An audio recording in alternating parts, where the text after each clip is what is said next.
Welcome to the Burn City Sports post-game show. We're coming to you after the San Francisco 49ers defeated the Arizona Cardinals 45-29.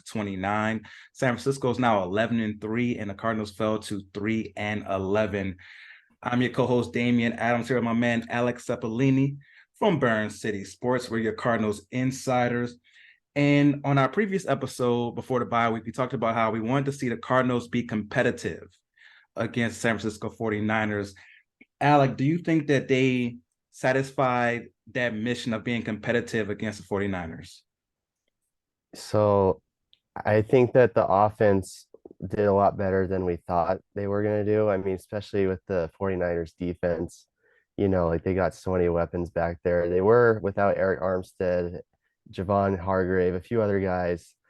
So it was going to be a little bit of a game where the Cardinals had to grow into it as it went on, but the defense was not was just struggling all game. Christian McCaffrey dominated.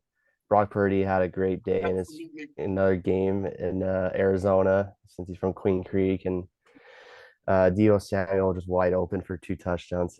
It is what it is, but the defense just let the Cardinals down.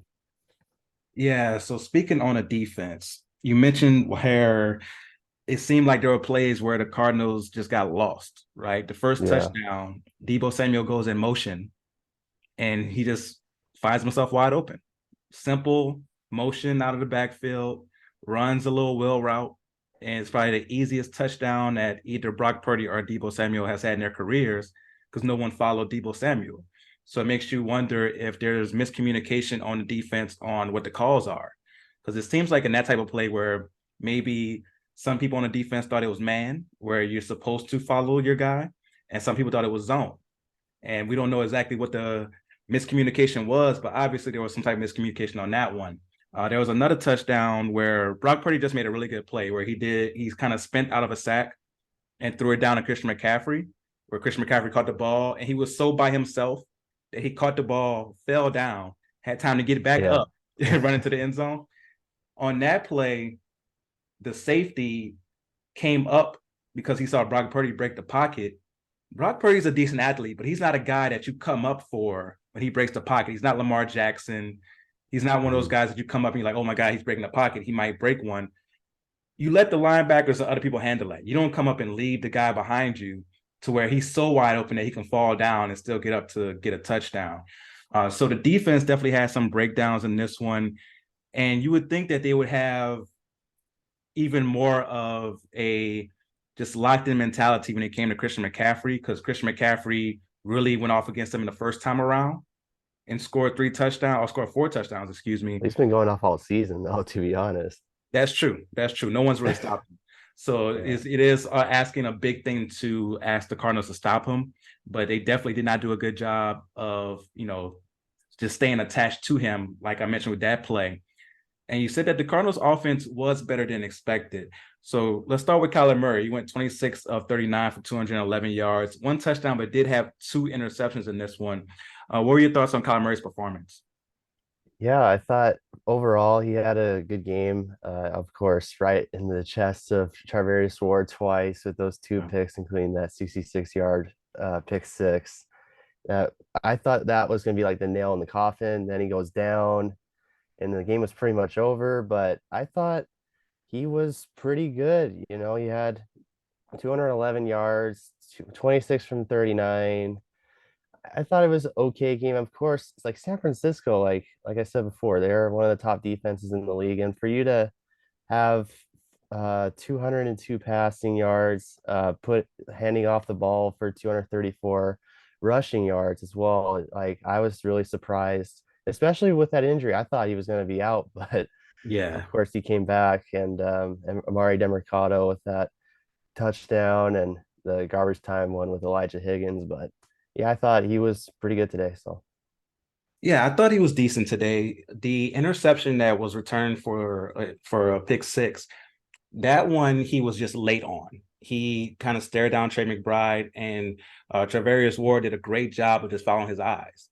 And you can see as soon as he cocked back to throw that pass, Ward broke on it and caught it and was gone. It was a great play by the the defensive back on that one. The second one was kind of the same thing where he kind of like stared down the same guy for too long. And that's something that's going to happen when you're still trying to get back and get into rhythm and get used to your new guys. And obviously, he has a favorite target right now, who's Trey McBride. Trey McBride had 10 receptions for 102 yards in this one. 61 of those yards came in like the first few minutes as they were able to get down the field on their first drive. And a big part of that was Trey McBride. So for Trey McBride, he's now the all-time leader in catches for a tight end in the season for the Arizona Cardinals, which is really shocking to hear. He's like, man, the Cardinals have been around for a long time, especially if you think back to their history prior to moving to Arizona. And the Yeah. fact that he's now that guy really shows you the potential that McBride has going forward. And I think that he's going to be a big building block for this team going forward. And he really showed that in this game.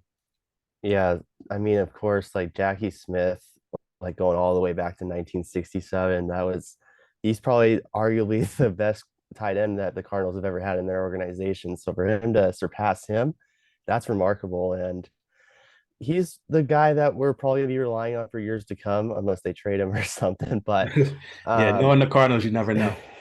yeah, you never know. But I mean, 102 yards today, 10 receptions. When he got that first one, I feel like he was going to just go off because he probably knew going in he only needed one catch for the record. So everything else was just gravy past that. Yeah, for sure. Now he definitely. I love the route running. I love the different ways they use him.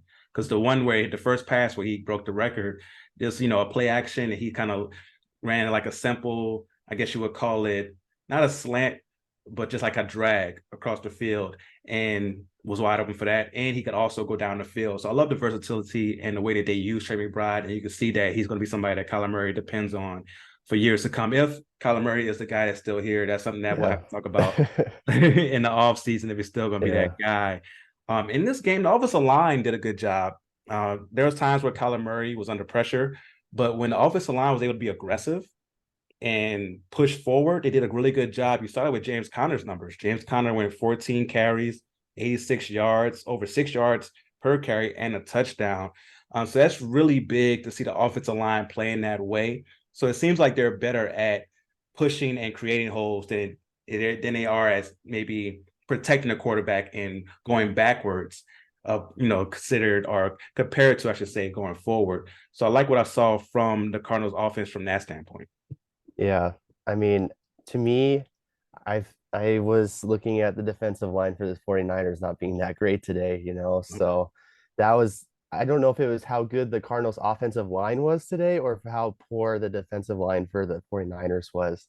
You know, Nick Bosa went down, that little skirmish with Randy Gregory and he falls on his ankle. Nick Bosa's out, but I just it was a good game from the offensive line. The whole offense. I mean not Nick Rallis, but Petzing, he coached a pretty good game. It's just like I said, the defense was just not going to help him out at all.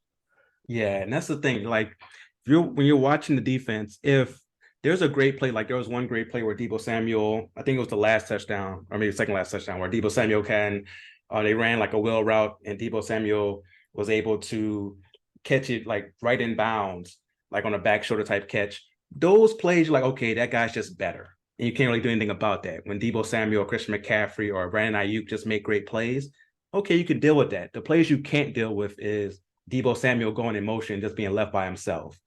Christian McCaffrey going deep and your safety, leaving him alone to come up to try to stop the quarterback from running when the quarterback isn't really a running quarterback like that. Those type of mental mistakes that the Cardinals made in this one are the ones that you can't really have in this type of game. Now, moving forward, right, San Francisco, they're going to be one of the best teams going forward, and they may go ahead and win the Super Bowl. So this isn't a They just loss that, they yeah, that you should be yeah, they just ashamed of. clinched the West. They just clinched the West today. So yes, clinched the West today. So Yeah. we know that San Francisco is one of the best teams in the league. It's not a loss that you should be ashamed of if you're the Cardinals. At least you were competitive and you made it somewhat of a game. Now, next week, they play against the Chicago Bears. The Chicago Bears are a team that played a little bit better as the season's gone along. Lost a tough one today to the Browns. What are you looking for in that game?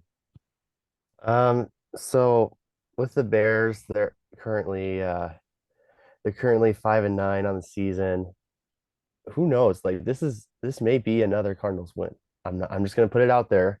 Like the Chicago Bears are just so inconsistent. We don't know what you're gonna get with Justin Fields. One day he'll do really well, and the other next week he'll just do nothing. So it's a toss up. I mean, I feel like there will be opportunities in this game where the Cardinals can take advantage because we need to see what the future holds with this offense and defense going against a team that we should be seeing a more equal game. Yeah, no, I'm right there with you. This is an opportunity for the Cardinals to get that fourth win of the year. I understand that right now they're in position to have the third overall pick in the draft.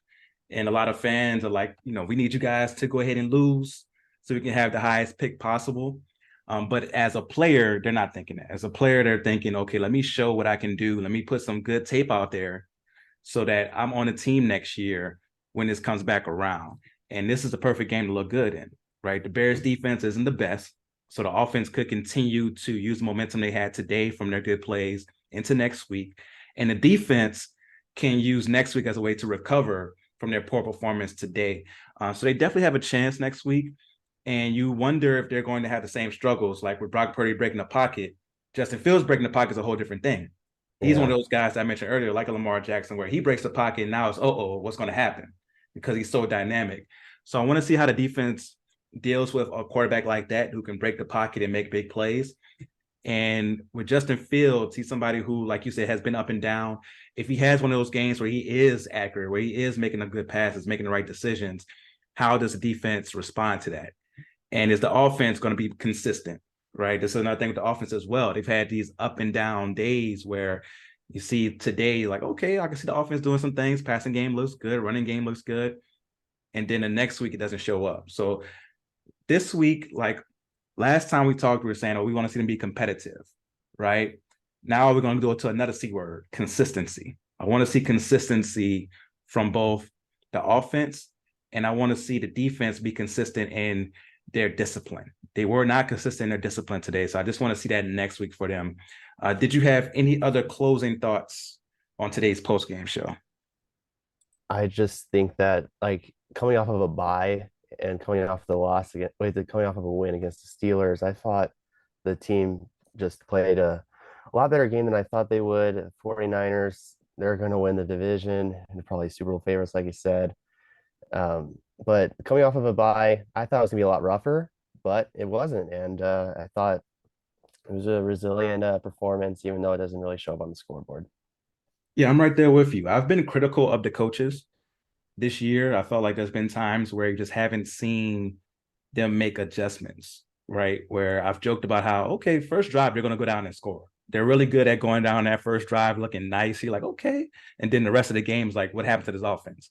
In this game, we saw them make adjustments, be able to take advantage of some of the injuries that the 49ers had on their defense and continue to move the ball. Even on the play where Kyler Murray threw the interception for the pick six, that drive, they were moving. They were moving down the field on that drive. So it showed that the offense is capable of moving the ball, even against the better defenses in the league. Now we need that defense to really show up next week if they want this win. So really enjoyed, our post-game recap here. Alec, man, you are out here doing big things, covering the Coyotes, helping me with the Cardinals as well, killing it for Burn City Sports. So for the people who want to see more of you and see your content, where can they find you on social media? On Twitter, it's Alec Cipollini, ALEC, CIPOLLINI, all one combined thing. Yes, sir. So make sure you go ahead and follow him. He's doing great stuff for the Coyotes and the Cardinals for us. So make sure you go ahead and check him out. Make sure you follow me for our Cardinals stuff, betting stuff. So I do betting stuff on both the Cardinals and Suns. Since today was Cardinals, I didn't get my Suns stuff out today, but Suns are playing the Wizards. So you guys should know, like, it's an easy win. It should be an easy win. It Let should me be, not but jinx it. we'll never It know. should, yeah, it should be an easy win for the Suns today. So for the betting articles, those would have been kind of boring today on the Suns. But make sure you follow me at The Real Deal WDA. That's The Real Deal, W as in whiskey, D as in Delta, A as in Alpha on all social media platforms. And make sure you follow Burn City Sports on all social media platforms. And check out the website, burncitysports.com, for great articles on the Coyotes and Cardinals from Alec, for good articles from me on betting on the Suns and Cardinals, even some boxing stuff will be thrown in there when there's boxing events here in Phoenix. So make sure you check us out. And until next time, peace.